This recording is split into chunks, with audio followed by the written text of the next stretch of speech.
Marcos 8, a partir do versículo 34, que diz assim a palavra do Senhor.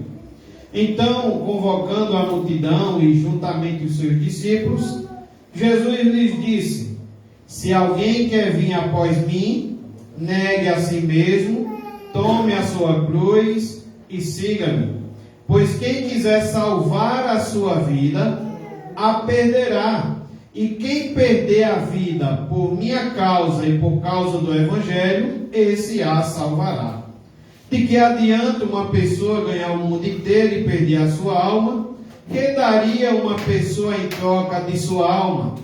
Pois quem nesta geração adúltera e pecadora se envergonhar de mim, das minhas palavras, também o Filho do Homem se envergonhará dele quando vier na glória do seu Pai com os santos anjos.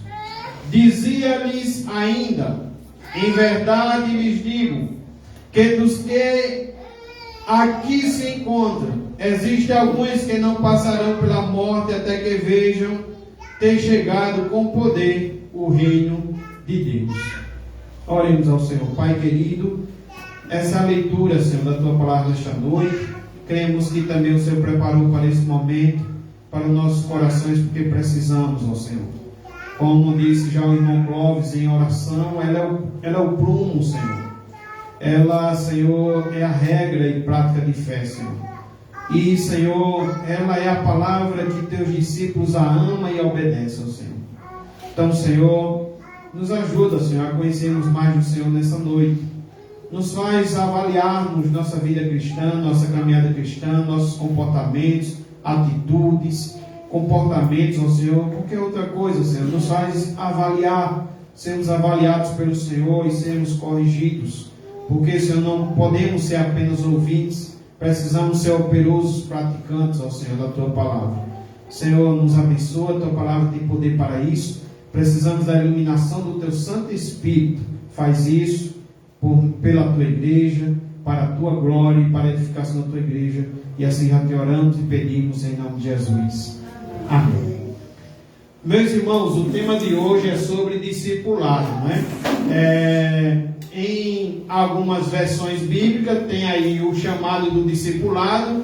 Na minha versão bíblica que eu estou usando hoje, a Nova Almeida atualizada, talvez você achou aí diferente, desde a primeira leitura do Salmo 46, como da leitura de agora, ele tem como tema aqui: tome a cruz. Em outras aí tem como tema o chamado do discipulado. Lembrando que esses temas não fazem parte do texto bíblico. Esses temas foram homens de Deus que, organizando as escrituras, colocou esses temas para nos ajudar, tá certo? Mas não é texto bíblico. Texto bíblico é o que lemos do 34 ao 9, 8, 34 ao 9, capítulo, versículo 1. E o tema de hoje é sobre discipulado, o mais fascinante projeto de vida. E como introdução, eu quero dizer aos irmãos que essa passagem ela é particularmente pesada e solene. Ela é pesada, tá certo? E também é de suma importância. Aquele que não se dispõe a carregar a cruz não usará a coroa. Por isso que ela é pesada, porque ela é forte, ela vai nos mostrar onde estamos errados, com certeza, e a palavra de Deus faz isso. E também ela é importante porque ela trata da cerca da alma, a coisa mais importante da nossa vida, né? Então aquele que não se dispõe a carregar a cruz, ele não usará a coroa. A religião que não custa nada, não tem nenhum valor.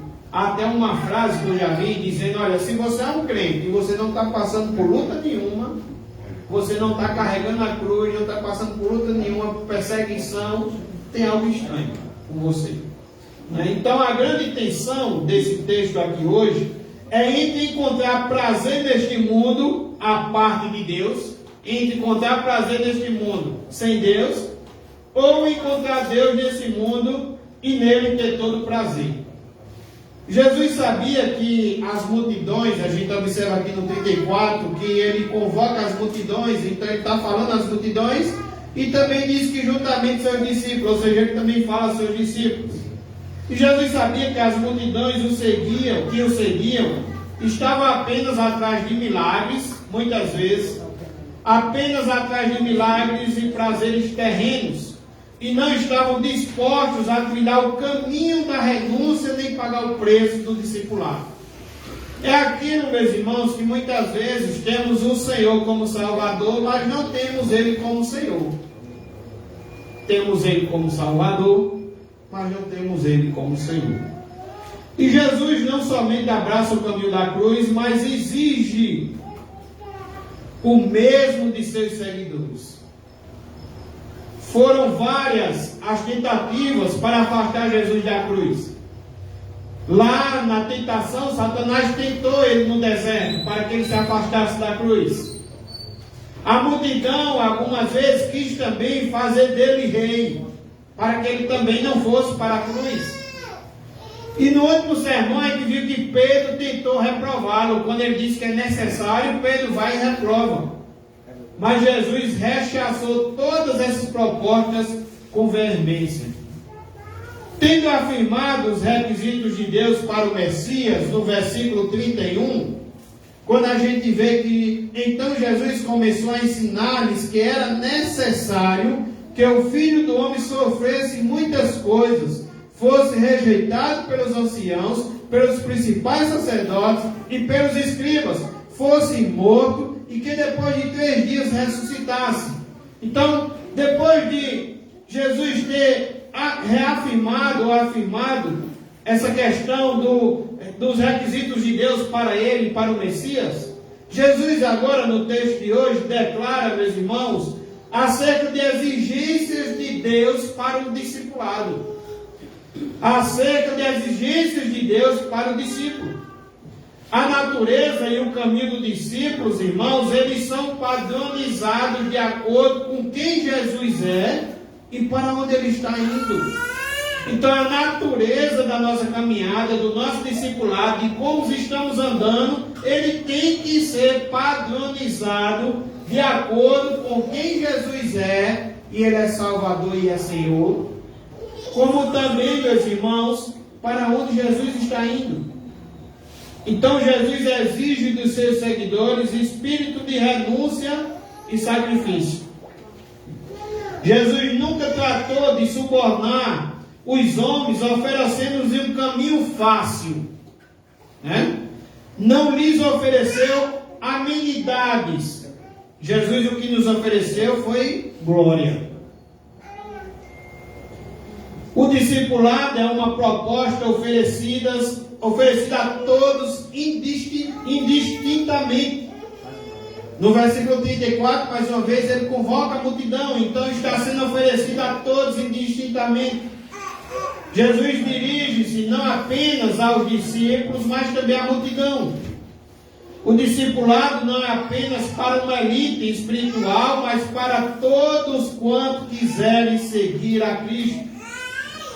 E o William Hendricks, ele diz que Jesus chama para si a multidão, porque a fervorosa exortação que se segue aqui no texto de hoje é importante a todos. Aliás, é uma questão de vida ou morte. Esse assunto de hoje é uma questão de vida ou morte, de vida eterna em oposição à morte eterna para todas as pessoas. Então, meus irmãos, deixando a introdução, olhando para o versículo 34, a gente observa que o discípulo, ele conhece o desafio do discipulado, ou pelo menos ele deveria conhecer o caminho do discipulado. No versículo 34, observe comigo, diz que então, convocando a multidão e juntamente os seus discípulos, Jesus lhe disse: se alguém quer vir após mim, negue a si mesmo, tome a sua cruz e siga-me. Jesus, ele só tem uma espécie de seguidor, discípulos. Ele não tem uma outra espécie. E ele ordenou a sua igreja a fazer também discípulos. Ele diz: ide por todo mundo e fazer discípulos. Ele nunca mandou a gente fazer admiradores. sempre foi discípulos. O discipulado é o mais fascinante projeto de vida. E há alguns aspectos importantes aqui a serem destacados, aqui no versículo 34. Em primeiro lugar, o discipulado é um convite pessoal.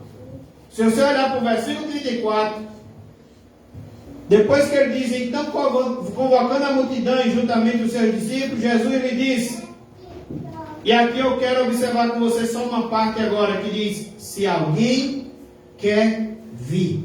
Se alguém quer vir. É um convite pessoal, em primeiro lugar. Jesus começa com essa chamada condicional. Se alguém quer. Se alguém quer. A soberania de Deus, meus irmãos, ela não violenta a vontade humana. O texto é se alguém quer.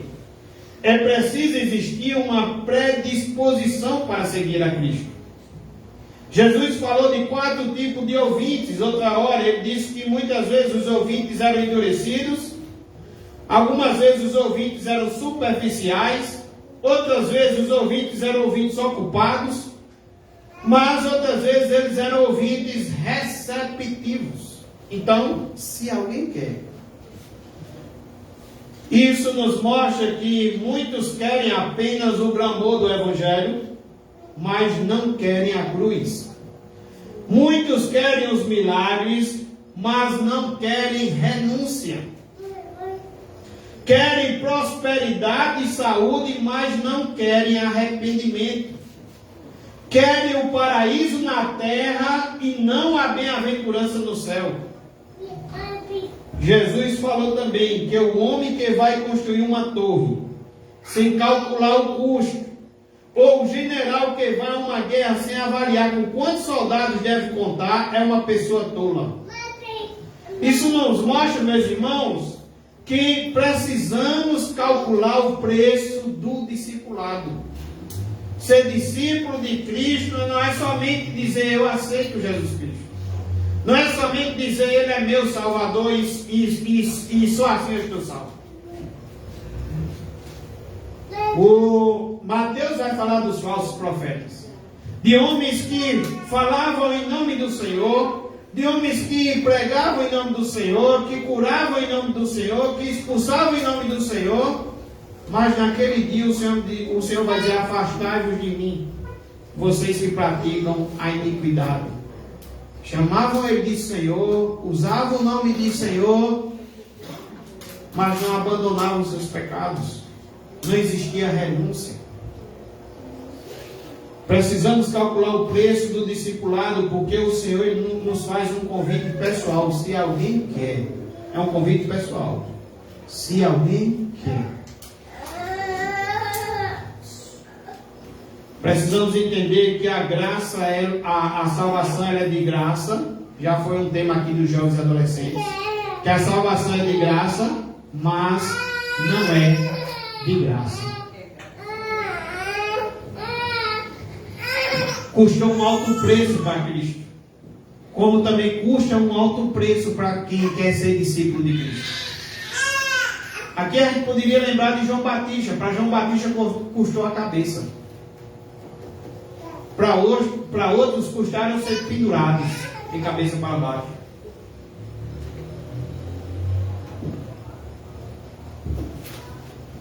Então, precisamos calcular o preço do discipulado, porque caminhar com Cristo, andar com Cristo não é barato. Em segundo lugar, o discipulado é um convite para uma relação pessoal com Jesus, ou seja, é aquilo que eu já disse, não é somente dizer eu quero, não é somente dizer eu aceito, é andar com Ele. O versículo 34, depois de ele dizer se alguém quer, no versículo 34, ele também depois diz, vi após mim. Ser discípulo não é ser um admirador de Cristo. Ser discípulo é ser um seguidor de Cristo. Um discípulo segue as pegadas de Cristo. Assim como Cristo escolheu o caminho da cruz, o discípulo precisa seguir a Cristo, não para o sucesso, mas para o Calvário. Como eu já disse nessa noite, e já disse em outro sermão, não há coroa sem cruz. Não há céu sem renúncia. Você não vai entrar no céu sem renúncia. Só porque você disse que confia em Cristo como Salvador. Uma prova de que você é discípulo de Cristo é que você guarda os seus mandamentos. A Bíblia diz. Jesus disse: os meus discípulos guardam os meus mandamentos. A Bíblia diz que uma árvore boa, ela só dá fruto bom. Uma árvore mau, ela só dá fruto mau. Até que o Senhor alcance e transforme. Mas uma árvore boa, se somos uma árvore boa, homens que tinham coração maus, e somos uma árvore boa hoje em Cristo Jesus, precisamos dar bons frutos. Então, meus irmãos, ser discípulo não é abraçar simplesmente uma doutrina, é seguir a Cristo, é seguir uma pessoa, é seguir a Cristo para o caminho da morte. Quando ele diz: vi após mim, é o ligar-se a Cristo como seu discípulo. Eu lembro muito quando ele fala que é um convite pessoal, e quando ele diz que também é um convite que é para ter uma relação com ele. Eu lembro muito de Mateus 11, 28, que ele diz: vinde a mim todos que estão cansados e sobrecarregados, e eu vos aliviarei. Se você parar só aí, se você isolar só aí, é somente ir a Cristo. Mas se você continuar no texto, ele diz: e aprendei de mim, que sou manso e humilde de coração, e acharei descanso para a vossa alma. Não é somente ir. Não é somente confessá-lo, é também ir. É confessá-lo e também caminhar, também seguir, também imitá-lo. Em terceiro lugar, o discípulo é um convite para uma renúncia radical.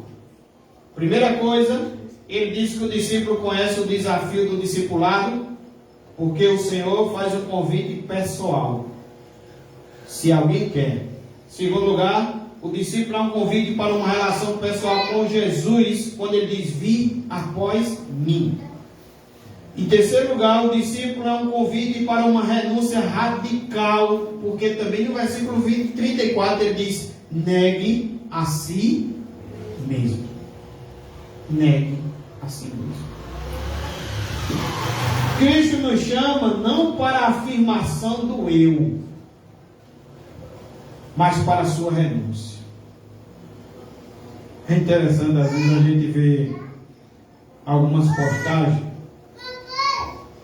agora eu não quero saber de mais ninguém, agora eu não quero, não devo satisfação a ninguém, agora é eu e pronto. Não é isso que diz o Evangelho. E às vezes vemos crentes postando isso. Cristo nos chama não para a afirmação do eu, mas para a sua renúncia. Precisamos depor, meus irmãos, as armas. Precisamos nos despojar desse velho homem, dessa vida que antes pecávamos e tínhamos prazer no pecado. Precisamos nos revestir, meus irmãos, do Espírito Santo e não do vinho, não se embriagar no vinho. Precisamos orar sem cessar, precisamos não desprezar as profecias, e tem uma lista lá em 1 Tessalonicenses que vai dizer até que não desprezeis, não apagueis o Espírito Santo. Então precisamos nos esvaziar de nós mesmos, do eu, antes de seguir a Cristo.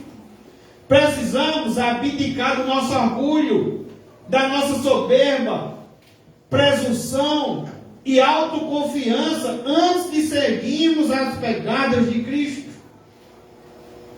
É interessante um livro de Hernandes Lopes que fala sobre o apóstolo Paulo. Ele fala do apóstolo Paulo, quando o apóstolo Paulo vai encontrando Jesus, quando o apóstolo Paulo está indo para Damasco para matar os cristãos, e ele tem um encontro com Jesus. É interessante as palavras que Hernando Lopes usa, que é como alguém muito orgulhoso que caiu do cavalo quando viu Cristo. É como alguém que era uma fera feroz, mas que ao encontrar Cristo se desarmou-se. E aí, meus irmãos, quando encontramos Cristo, precisamos abandonar nosso orgulho, nossa soberba, precisamos muitas vezes cair do cavalo, presunção e autoconfiança antes de seguirmos as pegadas de Cristo. Entre mentes, é preciso também dizer aos irmãos que negar a si mesmo não equivale à aniquilação pessoal. Não é você se matar, tirar sua própria vida e deixar de existir. Não se trata de anular-se, se trata de servir. É de servir. Negar a si mesmo é permitir que Jesus reine supremo, onde o ego tinha previamente exercido controle total. Há uma frase de um missionário que ele diz assim: não é tolo aquele que dá o que não pode manter, para ganhar aquilo que não pode perder. Não é tolo aquele que dá o que não pode manter. Por exemplo, mansidão, por exemplo. Eu sou manso e é uma coisa que eu não posso manter, porque é uma coisa que é dada a quem já está em Cristo. Como é bom ser manso com alguém. Como é bom ser humilde com alguém. Como é bom ter paciência com alguém. E essa frase diz: não é tolo aquele que dá o que não pode manter, porque são coisas que a gente não vem de nós mesmos, né? E a gente não podia manter. Foi o Espírito Santo que nos deu, foi Cristo que nos deu, e que aperfeiçoa também ainda mais, faz com que a gente ame mais ainda. Não é tolo aquele que dá o que não pode manter, para ganhar aquilo que não pode perder. Ganhar aquilo que não pode perder. É uma questão vital, é um assunto solene, é questão de vida ou morte. Há um outro teólogo que ele expressa essa verdade dizendo o seguinte: seguir a Jesus requer autonegação. Isso envolve, primeiro, mudar o centro de gravidade da visão concentrada no eu para a completa adesão à vontade de Deus. Primeira coisa, você se esvazia do eu, se esvazia de tudo aquilo que está centrado no eu para a completa adesão à vontade de Deus. Você já começa a negar você mesmo. Segundo, uma vontade contínua de dizer não a si mesmo, a fim de dizer sim para Deus. Não para mim, todos os dias, e sim para Deus. E em terceiro lugar, uma denúncia radical a toda auto-idolatria. Aqueles pecados que, quem sabe, ainda costumamos amar, praticar, mas a gente, meus irmãos, em terceiro lugar, a gente deve denunciar isso radicalmente. A gente deve abandonar isso radicalmente, porque isso são idolatrias. Em oposição à autoafirmação, a autonegação inclui também o abrir mão das prerrogativas de direitos humanos. Muitas vezes, o discipulado vai exigir de nós abrir mãos até dos nossos direitos. Em quarto lugar, o discipulado é um convite para morrer. Versículo 34 ainda, quando Jesus diz: tome a sua cruz. Um convite para morrer. Tome a sua cruz. Tomar a cruz é abraçar a morte, é seguir para a forca, é escolher a vereda do sacrifício. A cruz, meus amados, era um instrumento de morte vergonhoso. E no versículo 31 do capítulo 8, a gente vê o texto dizendo que era necessário que ele sofresse muitas coisas, que fosse rejeitado. A carta também aos Hebreus fala da crucificação de Jesus com termos fortes. Hebreus 6,6 diz que expondo a ignomínia. Hebreus 11,26 fala do opróbrio de Cristo. 12:2 fala de não fazer do caso da ignomínia. 13:12 fala que sofreu fora da porta. 13:13 diz que e levando o seu vitupério. O que o condenado faz sob coação, o discípulo de Cristo ele faz de boa vontade.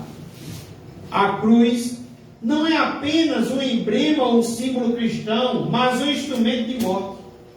Lucas, ele vai dizer no Evangelho que devemos tomar a cruz dia a dia. Somos entregues à morte diariamente. Somos levados como ovelhas para o matadouro. Estamos carimbados para morrer. Essa cruz não é uma doença, preste bastante atenção, que às vezes as pessoas dizem, isso aqui é a cruz que eu tenho para carregar. Aí às vezes é uma doença, não é. Essa cruz aqui não é isso. Essa cruz não é um inimigo, quando você tem um inimigo e diz, uma cruz que eu tenho, não é. Essa cruz não é uma fraqueza, essa cruz não é uma dor, não é um filho rebelde, não é um casamento infeliz.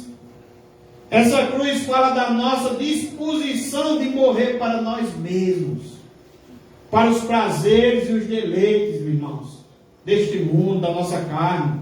É considerar-se morto para o pecado e andar com um atestado de óbito no bolso. Morri para o pecado. Então toma a sua cruz. Morra para o pecado. Em quinto lugar, o discipulado é um convite para uma caminhada dinâmica com Cristo, versículo 34. No final ele diz, siga-me.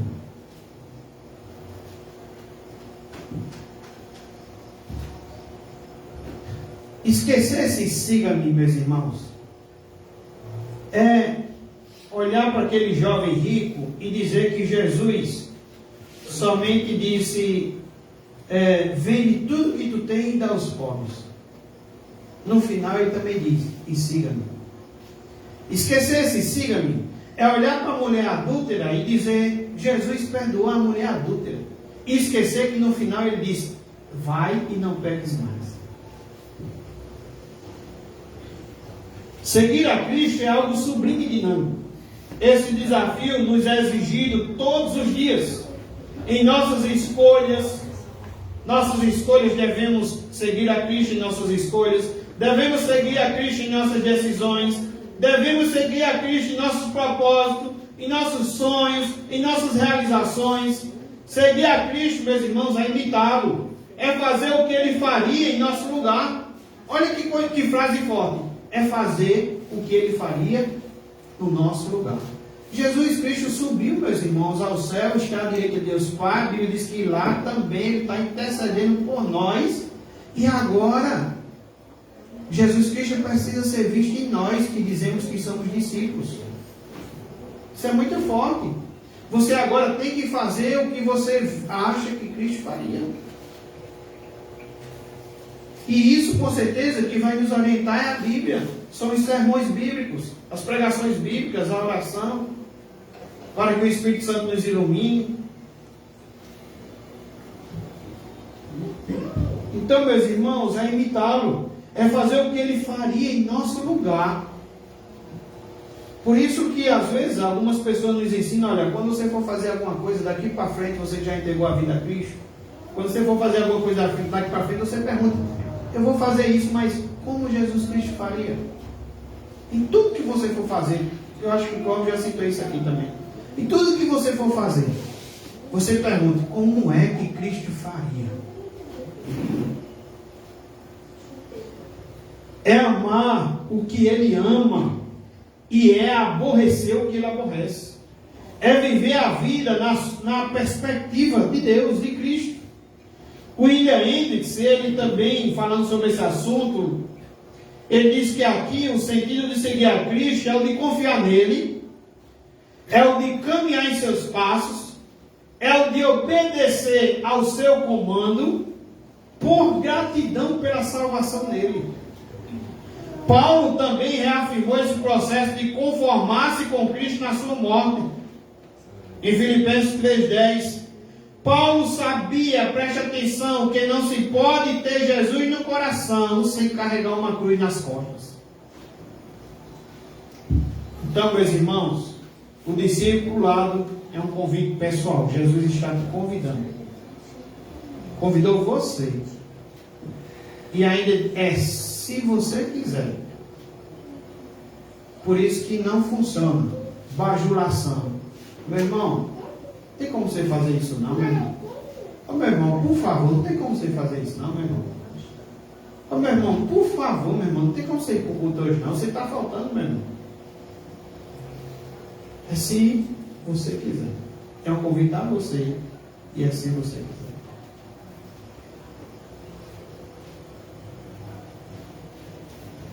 Segundo lugar, o discipulado é um convite para uma relação pessoal com Jesus. Ele diz: vim após mim. Não é somente ir a Jesus, mas é ir após Ele. É também andar agora com Ele.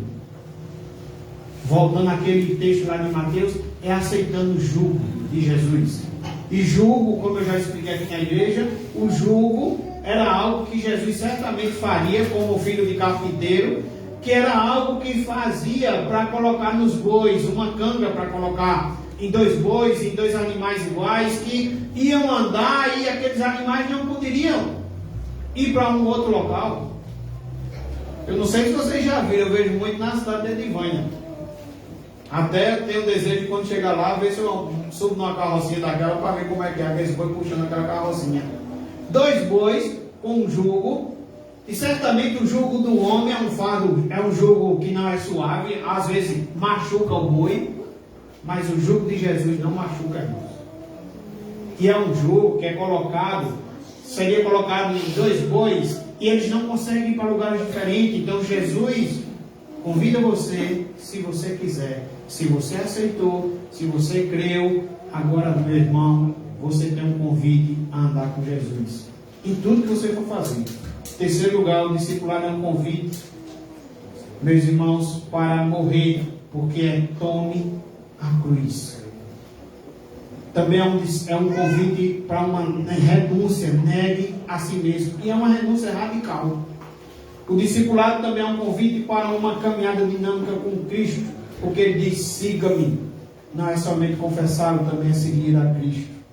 Segunda lição nesta noite, eu olho para o versículo 35. O discípulo também conhece a necessidade da renúncia. Qual é a necessidade da renúncia? Versículo 35. Pois quem quiser salvar a sua vida, a perderá. E quem perder a vida por minha causa e por causa do Evangelho, esse a salvará. O discipulado, meus irmãos, implica no maior paradoxo da existência humana. Tudo que falamos aqui, muitas coisas, mansidão, paciência, e esses pontos que falamos aqui nessa noite, são coisas que o mundo não aceita essas coisas. O homem natural não aceita essas coisas. Ser manso para ele vai ser fraqueza. Ser humilde para ele vai ser fraqueza. Ser paciente. Então, temos aqui um paradoxo também. É de ganhar a vida, morar no céu, é perder a vida aqui. Mas para o mundo, viver o cristianismo é perder a vida. Né?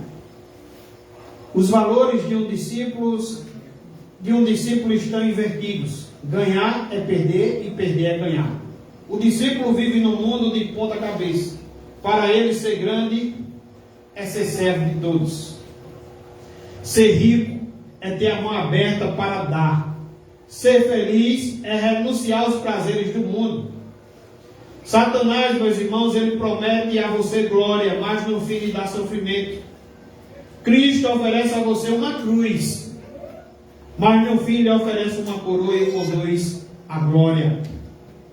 Como foi pregado terça-feira, bem pregado pelo nosso irmão Marivaldo, irmão Reldilson, perdão. Ele enxugará nos 2 olhos todas as nossas lágrimas. Mas, meus irmãos, como uma pessoa pode ganhar a vida e ao mesmo tempo perdê-la? Em primeiro lugar, quando é que eu posso ganhar a vida e ao mesmo tempo perdê-la? Em primeiro lugar, quando busca a felicidade sem Deus. Vivemos numa sociedade embriagada pelo hedonismo. As pessoas estão ávidas pelo prazer. Elas fumam, elas bebem, elas dançam, compram, vendem, viajam, experimentam drogas e fazem sexo na ânsia de encontrar felicidade. Contudo, depois que experimentam todas as taças dos prazeres, percebem que não havia aí um ingrediente da felicidade. Salomão é um exemplo, meus irmãos, que muito nos lembra acerca disso. Buscou a felicidade no vinho, nas riquezas, nos prazeres e na fama. E diz o texto que ele viu que tudo era vaidade. John Mike fala sobre o personagem Pingi, que depois de percorrer o mundo em busca de felicidade e ter sorvido todas as taças de delícias que o mundo lhe deu, chegou a casa e pegou uma cebola e começou a descascá-la. Ao final ele disse: minha vida foi como uma cebola, só casca. Então, meus irmãos, quando é que uma pessoa pode ganhar a vida e ao mesmo tempo perder a sua alma, por exemplo? É quando buscamos a felicidade sem Deus. Em segundo lugar, é quando busca salvação fora de Cristo. Há muitos caminhos que conduzem os homens para a religião, mas um só caminho que conduz o homem a Deus. O homem pode ter fortes experiências e arrebatadoras emoções na busca do sagrado, no afã de encontrar-se com o eterno, mas quanto mais mergulha nas águas profundas das filosofias e religiões, mais distante ainda fica de Deus e mais perdida ainda fica a sua vida. John Charles Hiller diz que uma pessoa pode perder sua vida quando ama o pecado, quando crê em superstições humanas, quando negligencia os meios de graça e recusa-se a receber o Evangelho em seu coração. Quando, meus irmãos, uma pessoa pode ganhar a vida e ao mesmo tempo perdê-la. Em terceiro lugar, quando busca a realização em coisas materiais. O mundo gira em torno do dinheiro. Hernandes Lopes diz que o dinheiro é a mola que move o mundo. É o maior senhor de escravos da atualidade. O dinheiro é mais do que uma moeda. Olhando para as escrituras, o dinheiro é um ídolo, um espírito, um Deus. O dinheiro é mamon. Muitos se esquecem de Deus na busca do dinheiro e perdem a vida nessa corrida desenfreada. A possessão de todos os tesouros que o mundo contém não compensa a ruína eterna. Esses tesouros sequer podem nos fazer felizes enquanto os temos. Há um homem chamado Fernando Dias Pais Leme, o bandeirante das Esmeraldas. Ele empreendeu sua vida e gastou sua saúde em busca de pedras preciosas. Contudo, quando estava com a sacola cheia de pedras verdes, uma febre mortal atacou seu corpo e ele, delirando, tentava empurrar as pedras para dentro do seu coração. Morreu só, sem alcançar a pretensa felicidade que buscava na riqueza. Mas o que Jesus quis dizer por perder a vida para então ganhá-la? Em primeiro lugar, meus irmãos, para o homem natural, seguir a Cristo é perder a vida, como eu já disse nessa noite. Para o homem natural, seguir a Cristo é perder a vida. O homem natural não entende as coisas de Deus e vê também como loucura. Ele considera tolo aquilo que renuncia às riquezas e prazeres dessa vida para buscar uma herança eterna através da renúncia. Em segundo lugar, para o homem natural, renunciar às coisas do agora em troca da bem-aventurança por vir é perder a vida. O homem sem Deus, ele vive sem esperança. Seus olhos estão embaçados para enxergar o futuro. Seus tesouros e seu coração estão aqui. Mas, irmãos, o cristão, ele aspira, ele deseja uma pátria que é superior. Ele aguarda uma herança que a Bíblia diz que é incorruptível. O cristão, ele busca uma recompensa eterna. E quais são as razões que levam o discípulo a viver esse paradoxo? Em primeiro lugar, Olhando para a Escritura, no versículo 35, pois quem quiser salvar a sua vida, a perderá, e quem perder a vida, e o motivo está aqui, qual é a razão? Por minha causa, ou seja, por Cristo, e por causa de quem? Do Evangelho. Quais são as razões que faz você, discípulo, viver esse paradoxo? O amor a Cristo em primeiro lugar.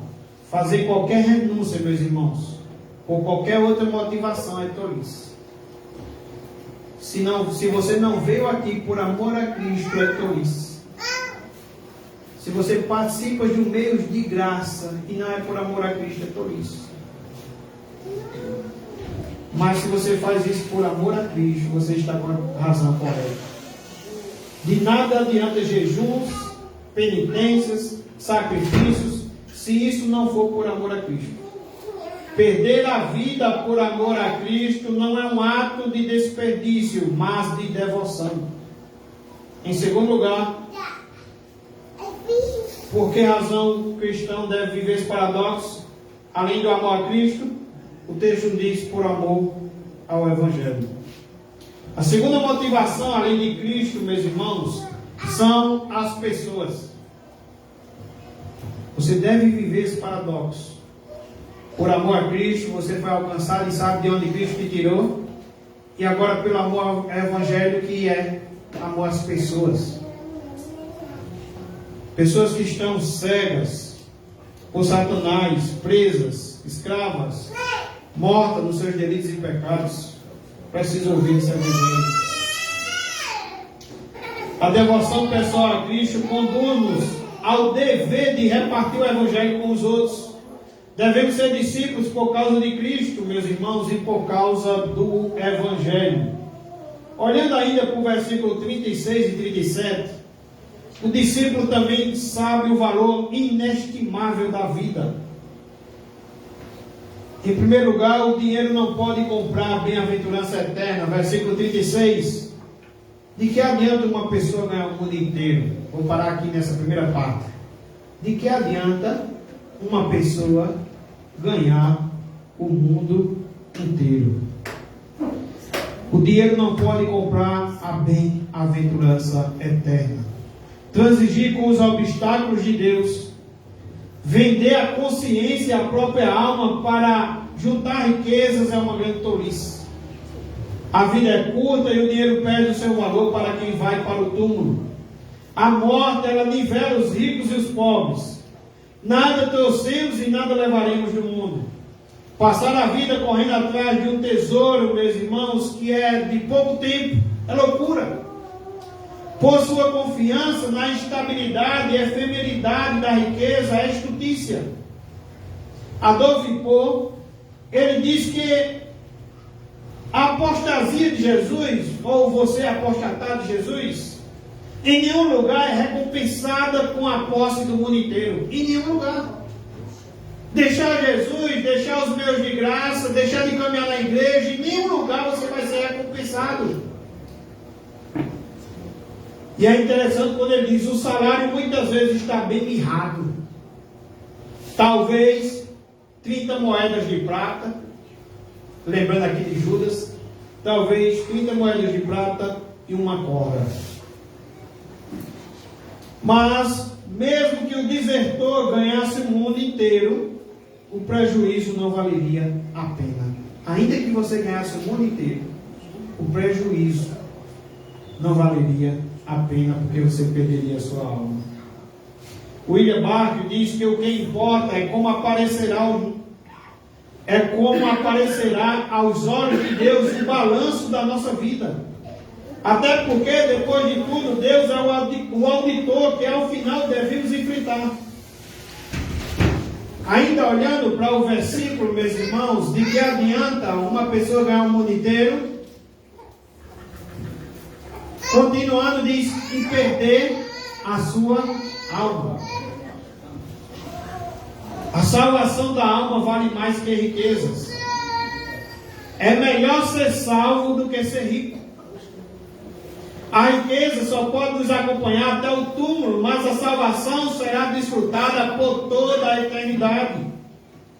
Jesus chamou de louco o homem que negligenciou a salvação da sua alma e pôs sua confiança nos bens materiais. A morte chegou para esse homem. E também, juntamente com a morte, o juízo para esse homem. William Henderson, meus irmãos, abordando essa questão crucial, ele diz o seguinte: imagine por um momento que uma pessoa ganhasse o mundo inteiro. Todas as suas gemas preciosas e os seus recursos, qualquer coisa que crescesse nele, os rebanhos espalhados por milhares de colinas, todo o esplendor do mundo, prestígio, prazeres e tesouros, mas no processo de ter tudo isso, abrisse mão do direito de possuir sua própria vida, ou o direito de ser um cristão, por exemplo, que bem essas coisas fariam para ela? A resposta implícita é: não fariam nenhum bem, somente mal. Isso se torna até mesmo mais claro quando a atenção é colocada no fato de que aos bens meramente terrenos falta permanência, não são duradouros, é passageiro. Quando uma pessoa morre, ela não pode levar nenhum deles consigo, mas a sua alma, o seu ser, existe para sempre, em toda a sua corrupção e horror. De que adianta ganhar o mundo inteiro e perder a sua alma? Em terceiro lugar, a perda da alma é uma perda também irreparável. O dinheiro, meus irmãos, se ganha e se perde. Mesmo depois de perder o dinheiro, é possível ainda a gente readquirir o dinheiro. Contudo, quando se perde a alma, não tem como reavê-la. É impossível mudar o destino eterno de uma pessoa. O rico, por exemplo, na história lá do Lázaro e do rico, o rico que estava no inferno não teve suas orações ouvidas, nem seu tormento aliviado. William Barclay diz que algumas pessoas vendem a honra, os princípios, a consciência e até mesmo sua alma eterna para alcançar bens, popularidades e prazeres terrenos. Porém, nenhuma quantidade de dinheiro, nem poder, nem status, pode comprar de volta uma alma perdida. O mundo de prazeres, centrado em possessões materiais ou poder no fim, não tem nenhum valor. Vender a alma por dinheiro é um péssimo negócio. Essa troca é um engodo. A um morto não pertence mais nada. Ele é que pertence à morte. No julgamento final, essa conta não fechará. Dando continuidade ao nosso texto, o discípulo é alguém que não se envergonha de Cristo, versículo 38. E aqui eu chego ao último ponto. O discípulo é alguém que não se envergonha de Cristo. Em primeiro lugar, o que significa? Olhando aqui para o 38, deixa eu ler com vocês. Pois quem nesta geração adúltera e pecadora se envergonhar de mim e das minhas palavras, também o Filho do Homem se envergonhará dele, quando vier na glória do seu Pai com os santos anjos. Em primeiro lugar, o que significa envergonhar-se de Cristo? Envergonhar-se de Cristo significa, meus irmãos, ser tão orgulhoso a ponto de não desejar ter nada com Ele. Você compra, você vende, você negocia, você trabalha, você faz isso e faz aquilo, mas você não quer ter nada com Cristo. Ou quer ter alguma coisa com Cristo somente na igreja. Tem um louvor que, misericórdia, né?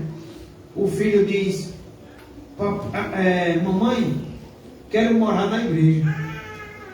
Aí o filho pergunta por quê? Ele diz: porque na igreja papai respeita o pastor, né? Mas em casa papai é lobo devorador. Então, envergonhar-se de Cristo significa ser tão orgulhoso ao ponto de não desejar ter nada com Ele. Nós somos culpados de envergonhar-nos de Cristo quando temos medo que as pessoas saibam que o amamos bem, como também a sua doutrina. Será que quando estamos com nossos amigos, no trabalho, seja onde for, Será que nos envergonhamos de Cristo, irmãos? Não queremos que as pessoas saibam que nós amamos a Cristo? Acabamos de fazer a mesma coisa que as pessoas também fazem? Não repreendemos as pessoas, não exortamos as pessoas, não dizemos que elas estão erradas, feito João Batista disse que o rei estava em pecado, que era adultério, e não fazemos isso porque estamos com medo de perder a cabeça. Somos o contrário de João Batista. Será que envergonhamos a Cristo nisso? Não mostramos que amamos a Cristo, não mostramos que amamos essa doutrina, que não desejamos viver de acordo com os seus mandamentos e que nos sentimos constrangidos quando nos identificam como membros do seu povo. Ou seja, ficamos até constrangidos quando alguém diz: olha, ele é crente, olha, ele é crente. E quem sabe fazemos como Pedro lá atrás: não, eu não estava com ele não. Na hora de ir para a cruz, não estava com ele não. Não faço parte desse povo não. Isso é envergonhar a Cristo. Fica isso aqui para a nossa meditação. Ser cristão nunca foi e jamais será uma posição de popularidade. Todos aqueles que querem viver piedosamente em Cristo serão perseguidos. Contudo, é 1000 vezes melhor confessar a Cristo agora e ser desprezado pelo povo, pelos nossos amigos ou por quem quer que seja, às vezes pelo patrão, às vezes pelo funcionário, às vezes pelo esposo, pela esposa. Contudo, é 1000 vezes melhor confessar a Cristo agora e ser desprezado pelo povo do que ser popular agora e desonrado por Cristo diante do Pai no dia do julgamento. Ele diz: pois quem nesta geração adulta e pecadora se envergonhar de mim e das minhas palavras, ele diz também: o Filho do Homem se envergonhará de mim, quando vier na glória de seu Pai com os santos anjos. Em segundo lugar, a perda irreparável que sofrerão os que se envergonham de Cristo. Aqueles que se envergonham de Cristo agora, Cristo se envergonhar deles na sua segunda vinda. O julgamento, meus irmãos, mais pesado que os homens receberão no dia do juízo é que eles vão receber exatamente aquilo que sempre desejaram. O injusto continuará sendo injusto. Quem se envergonha de Cristo durante esta vida vai apartar-se de Cristo eternamente. Somos convidados nessa noite a calcular o preço do discipulado. Se alguém quer vir após mim, negue a si mesmo, tome a sua cruz e siga-me. Muitas vezes vamos dar a impressão ao mundo de que estamos perdendo a nossa vida aqui, porque nosso desejo é amar a Cristo, é pregar o Evangelho e viver o Evangelho. O discípulo também ele sabe o valor inestimável da vida.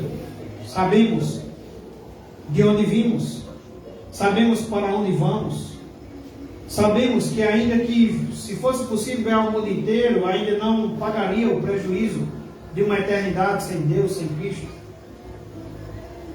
O discípulo é alguém que não se envergonha de Cristo, então não se envergonhe de Cristo. Cumpra com o seu ministério, cumpra com o seu chamado, obedeça ao Senhor. O João Batista disse: não importa que eu diminua e que ele cresça. Que o nosso eu, meus irmãos, ele morra. A cada dia ele continue morrendo. A cada dia a gente toma a nossa cruz, negando a nós mesmos. Há um ponto aqui que eu vou deixar para os irmãos. Foi dado quinta-feira, faz 8 dias, e quinta-feira damos continuidade, acerca da gloriosa unidade da igreja. Eu vou fazer essa leitura já aqui na mesa da ceia do Senhor.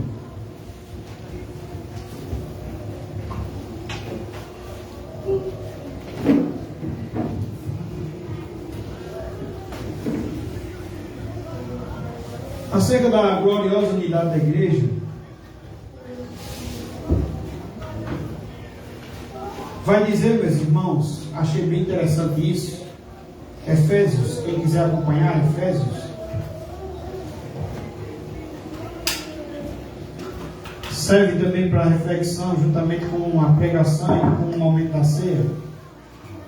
Efésios capítulo 4, versículo 1 ao 3.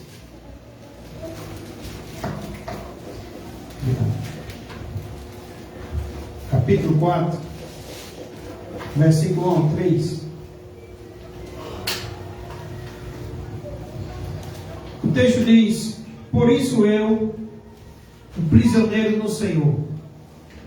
E foi bem frisado isso no estudo. Paulo, ele não está nem aí para bens materiais.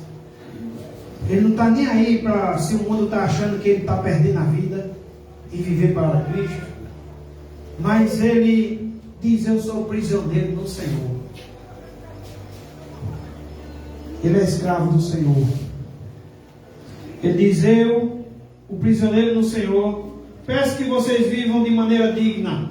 É interessante que Efésios, do capítulo 1 ao capítulo 3, Paulo só ensina, só dá doutrina. E quando chega no capítulo 4 em diante, Paulo agora chama o povo a praticar a doutrina. Praticar. Certo? Então, o ensino vem. Depois que o ensino vem, aquele que já conheceu o Senhor, então agora pratique. É isso o convite também nesta noite. O ensino veio, agora pratique. Por isso eu, prisioneiro do Senhor, peço que vocês vivam de maneira digna da vocação ao que foram chamados, com toda a humildade e mansidão, com longanimidade, suportando uns aos outros em amor, fazendo tudo para preservar a unidade do Espírito no vínculo da paz. E o estudo, falando sobre a gloriosa unidade da igreja, ele disse que a unidade da igreja é dada pelo Espírito.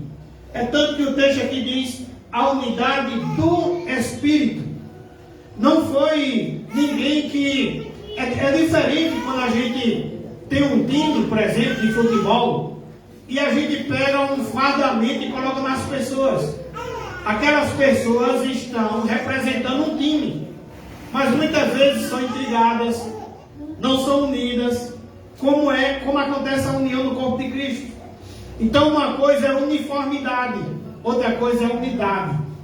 Nós estamos unidos no mesmo corpo. Devemos chorar com os que choram, se alegrar com os que se alegram. E essa unidade já foi dada pelo Espírito. Agora cabe a nós preservar essa unidade. E como é que a gente tem que preservar essa unidade? Mais uma vez, vamos ser chamados a um paradoxo, porque o mundo não entende isso. Para o mundo é loucura.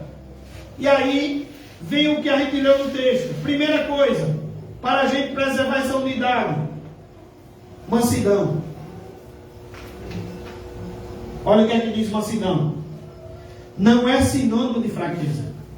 Para o mundo seria fraqueza.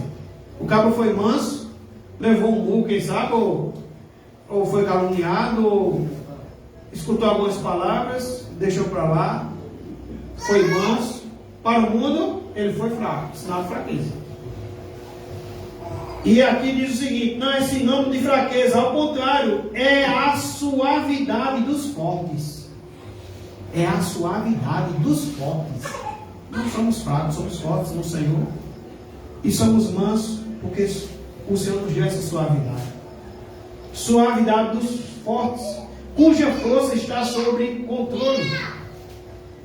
Ao contrário, é a suavidade dos fortes, sim. É a qualidade de uma personalidade forte, que mesmo assim é senhora de si mesmo e serva de outras pessoas. Uma pessoa mansa prefere antes sofrer o agravo do que o infligir. A mansidão é poder sob controle. Antes da mansidão, também ele falou em humildade. Perdão que eu pulei logo para a mansidão, mas já falei mansidão. É uma das coisas que a gente tem que usar para preservar a unidade da igreja, que já foi dada, que já existe. Foi dada pelo Espírito. Agora devemos preservar com mansidão. Seja manso com seus irmãos. Outra coisa, humildade. Humildade era sinal de fraqueza também. Era desprezada porque era sinal de fraqueza. Em Cristo a humildade tornou-se uma virtude. Humildade, mansidão, paciência. Paciência é a atitude de nunca revidar. Crisóstomo dizia que paciência é o espírito que tem o poder de vingar-se. Ele tem até o poder de vingar-se, mas nunca o faz. É a pessoa que aguenta o insulto sem amargura nem lamento. O amor tudo suporta.